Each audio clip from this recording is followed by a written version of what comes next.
Okay, so why do the smartest, most analytical people consistently fail at the one thing that protects their emotional survival?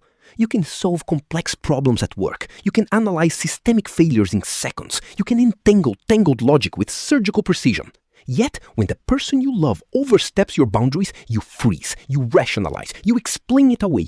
You spend 3 hours dissecting their emotional state instead of saying one simple word: no. You might think this is just empathy. You might tell yourself you are just being understanding. But that is a lie you tell yourself to stay safe. There is a hidden psychological mechanism running in the background of your mind. It turns your high intelligence into a weapon against your own emotional health. The real reason you cannot set boundaries with the people you love is not what you think.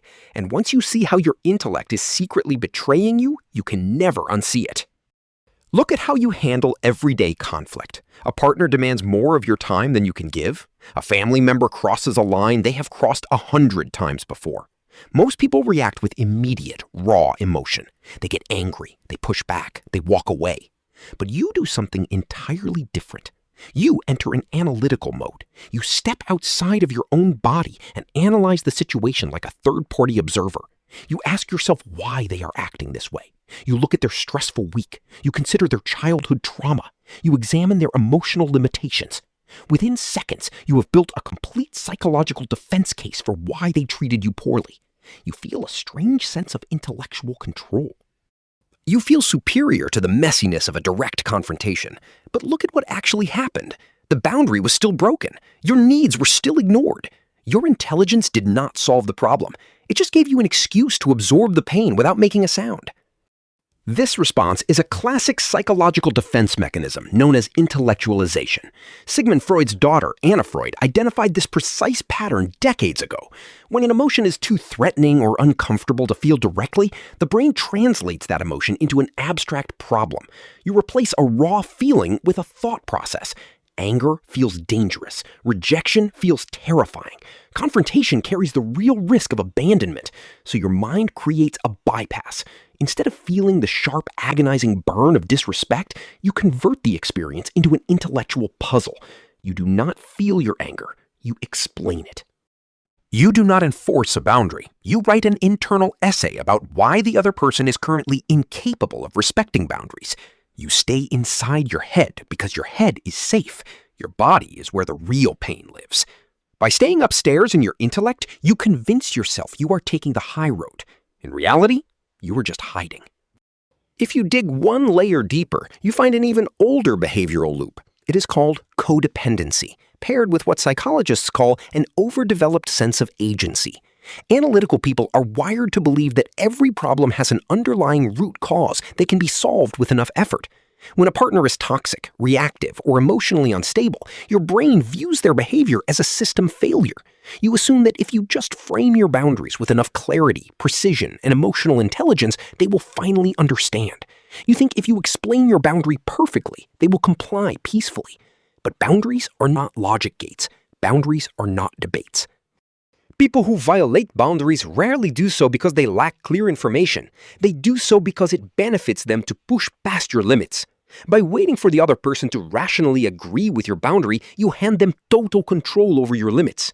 You are attempting to negotiate safety with someone who profits from your exposure. The true origin of this pattern almost always reaches back to your early childhood conditioning.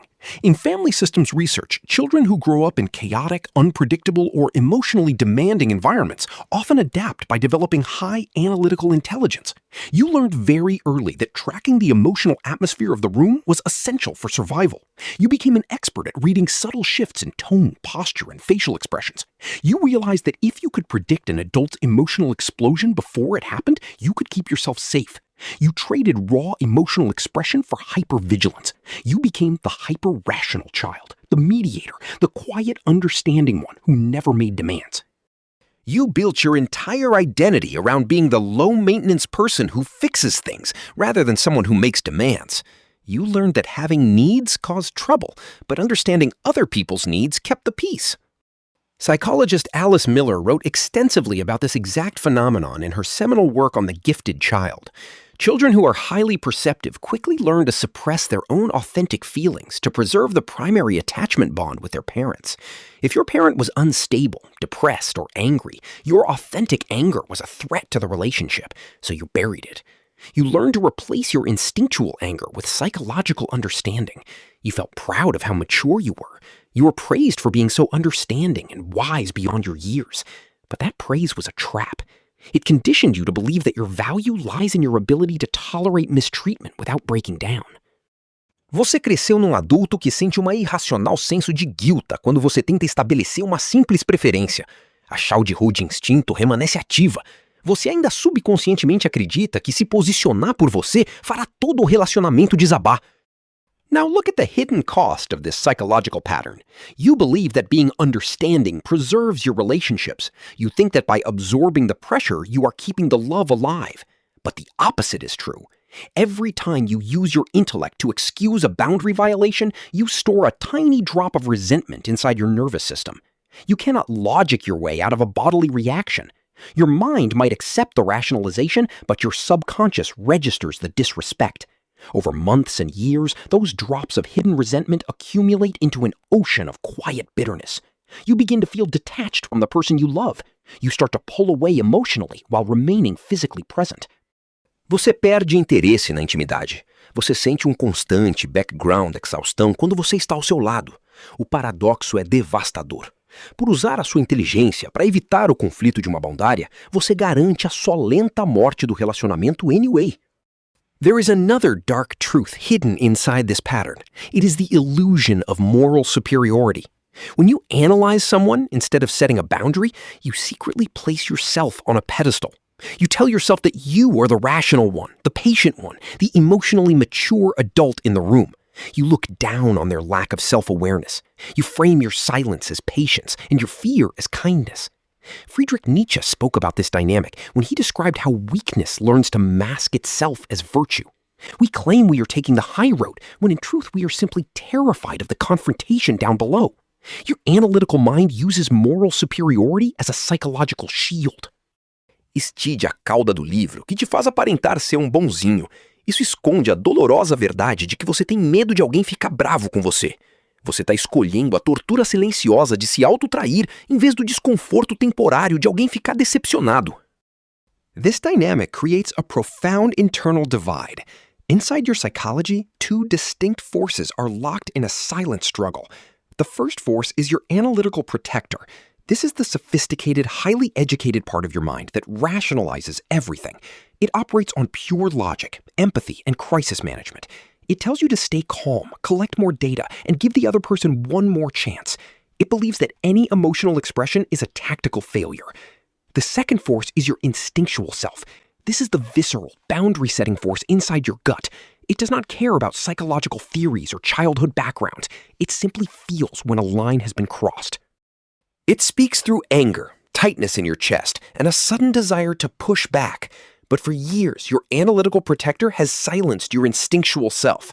It has treated your gut reactions like primitive, embarrassing impulses that need to be managed and suppressed. This brings us to the ultimate reveal. The fundamental reason smart, analytical people fail to set boundaries is because they treat boundaries as a cognitive exercise instead of a physical action. You believe that a boundary is something you explain, negotiate, or prove with arguments. It is not. A boundary is not a speech. A boundary is simply a statement of what you will do to protect your own integrity when a specific line is crossed.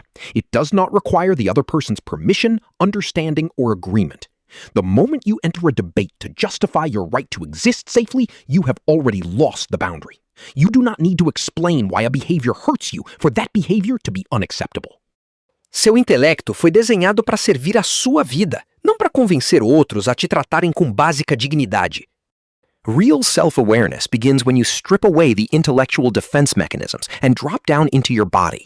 Stoic philosophy, from Marcus Aurelius to Epictetus, teaches that clarity comes from separating what is within your control from what is not. You cannot control whether another person understands your boundary. You cannot control whether they react with anger, denial, or guilt-tripping tactics. The only thing within your control is your own action. When you feel that familiar rise of frustration, stop analyzing their motives. Stop building a case for their behavior. Pay attention to the physical signal inside your chest. That signal is not an intellectual problem to solve. It is a boundary asking to be enforced. Breaking this pattern does not mean abandoning your empathy or turning into an aggressive, unfeeling person. It means integrating your analytical intelligence with your primitive instincts. It means using your intellect to recognize when you are rationalizing mistreatment and then stepping back to let your actions carry the weight. You can still understand why someone is broken without letting their brokenness wreck your life. You can hold compassion for their trauma while simultaneously holding the line against their actions. When you stop using your mind to excuse your own pain, something powerful shifts inside you. You stop waiting for others to grant you permission to have limits. You simply set them. You do not need to explain yourself anymore. You do not need to win an argument to earn the right to say no. The next time someone crosses a line, resist the urge to deliver a lecture or build a psychological profile. Speak your limit clearly, cleanly, and briefly. Accept the discomfort that follows. Let them be angry. Let them be confused. Their reaction belongs to them, but your peace belongs to you. You are not responsible for managing the emotional consequences of your own self-respect. When you finally allow your analytical mind to protect your boundaries instead of erasing them, you will realize something profound. You were never trapped by other people's demands. You were only trapped by your own endless rationalizations. Now you are free to step out of your head and live in your strength.